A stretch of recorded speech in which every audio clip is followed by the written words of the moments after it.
Hello and a warm welcome from Helaba in Frankfurt.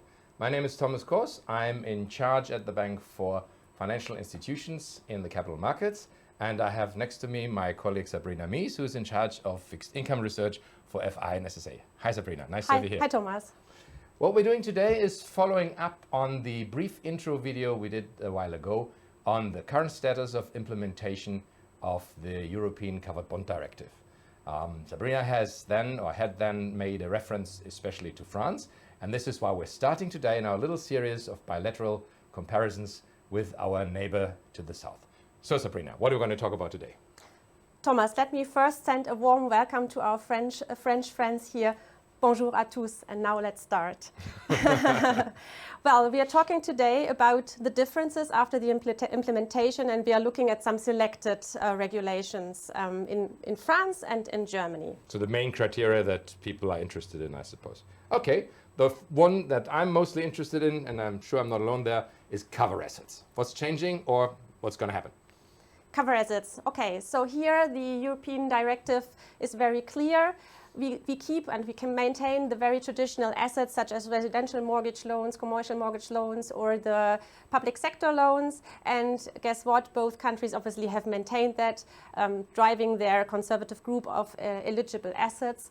And obviously, you can see here the little ticks. And as you know, in Germany, we have two more asset types with the ship Pfandbriefe and the aircraft covered bonds or Pfandbriefe. And that's why we have the shipping mortgage loans here ticked as well.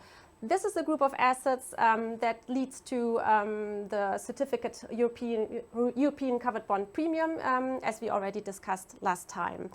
Then on the other hand, the directive offers or allows two more groups of assets, the high quality assets and loans to public undertakings, which have not been chosen by both laws, French and German. But obviously we have the aircraft mortgage loans, as I said here, not belonging to the very conservative group of assets, and thus leading to a European covered bond not premium. Okay, so but more or less it's the same old traditional set of assets that we're all used to. Nothing too raunchy, no student loans. So most of the ABS crowd might be a little bit disappointed. Yeah, but that's just the way it is. Actually, that has really fallen out of the French. We had, remember the securitizations here, although not really applied in the last years, but this has been also cancelled or fallen out of the law now. On the other hand, the French law is even stricter. It has introduced a minimum quality requirement for the guarantor of residential mortgage loans that are guaranteed. And also the limit, that's essential or important to mention, the limit of guaranteed residential mortgage loans of 35% for the obligation foncière, that has been removed. Okay, well, there are some idiosyncrasies with the French mortgage market or the French real estate finance market that are different from Germany. But that's a different study, I suppose. But to talk about security here, the next item that comes to mind would be over-collateralization. Yeah, over-collateralization. Here we have a clear rule coming from the capital requirement regulation, which is 5% on a nominal basis. The nominal principle, we have already talked about this, is coming from the directive. And as France already, or the French covered bonds already adhered to that rule, this hasn't changed. So they kept the 5% nominal. And in Germany, we introduced the nominal principle, obviously, and for the ship and the aircraft covered bonds, we introduced the 5%. However, for the residential for the mortgage and public covered bonds, we went with a 2% exception rule, which is available for certain asset types, depending on some conditions. What we have also kept in Germany is obviously the net present value calculation. Here, the 2% has been kept. It has even been made stricter. It's covering now administrative costs, and assets that are used for the 2% net present value over-collateralization are not allowed to be used now for the 2% nominal over-collateralization. Net present value is a very German thing in the context of covers. Yeah, absolutely. Right. Okay. After OC, the next item that comes to mind, let me think, would be liquidity buffers. Right. On liquidity buffer, I think I like to remember that it's a very important tool for the administrator in the insolvency event of the issuer.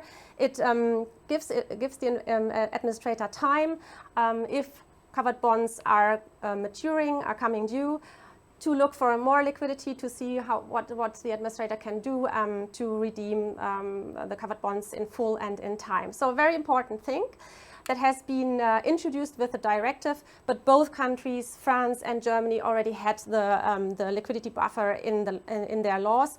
The quality has been maintained, even improved in terms of assets that are eligible here to cover the largest negative liquidity shortfall in the next 180 days. So now what is different? A little bit difference in the calculation, and this leading actually to a certain degree of difference in the importance of the instrument. So it's about initial maturity and extended maturity of the covered bonds. We have learned that the directive allows to implement the extended maturities, and we know that some French covered bonds already have soft bullet structures. In Germany, this has been introduced now. So it's really important now to understand, if you calculate the liquidity buffer, is this looking at the initial maturity of the covered bond and thus covering principal? So you have a larger amount of liquidity buffer, or is it looking at an extended maturity and thus not falling in the next 180 days and your liquidity buffer is smaller? And actually, this is then leading to a different extent of a coverage of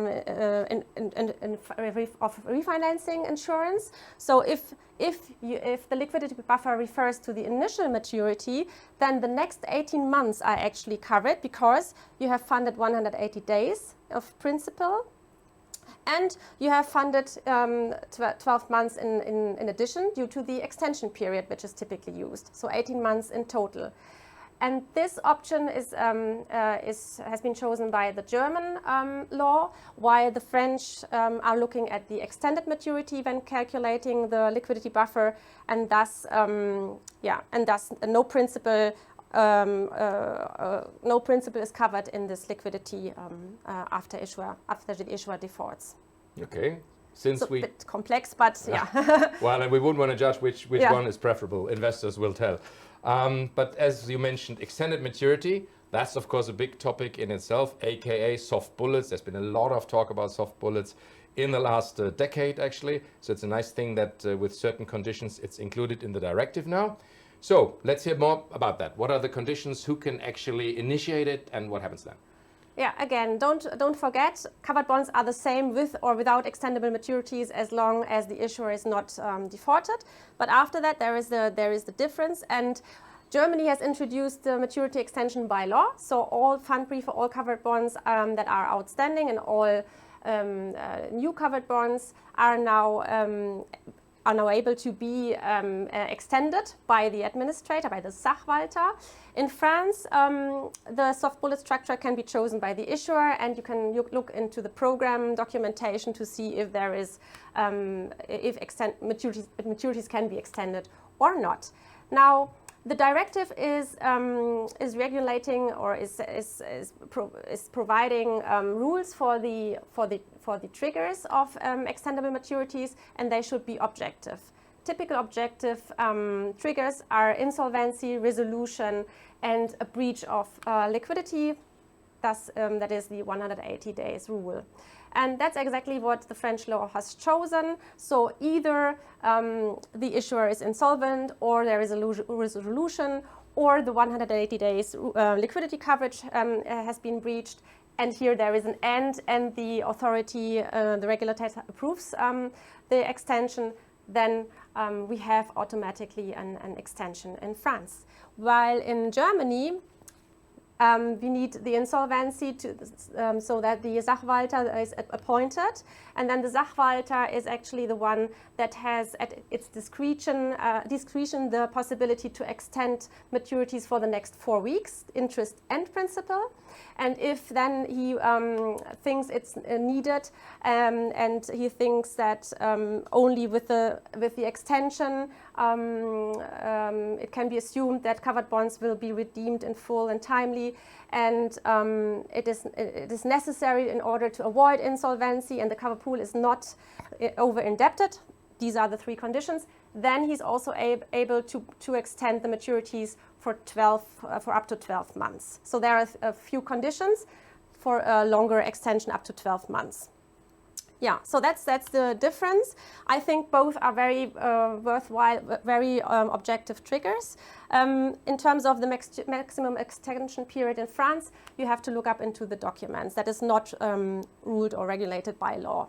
Talking about lookup, that's a great sort of bridge over.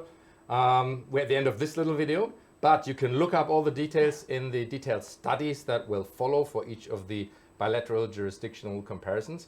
Thank you very much for that. Sabrina, it's been a pleasure with you again. The study on Germany is an exception because that's already available on our website helaba.com or helaba.de. For those who love to read German, it's called Pfandbrief bleibt Pfandbrief. And for those people who prefer it in English, I think the title is Little Change in the Pfandbrief, correct? That's correct. So thank you very much for watching us and taking the time. I hope you'll be with us again when we talk about Austria next. And as I said, at the end of the whole series, all of the studies will be available on our website. Thank you very much. Tune in again. Bye-bye. Merci beaucoup. À bientôt.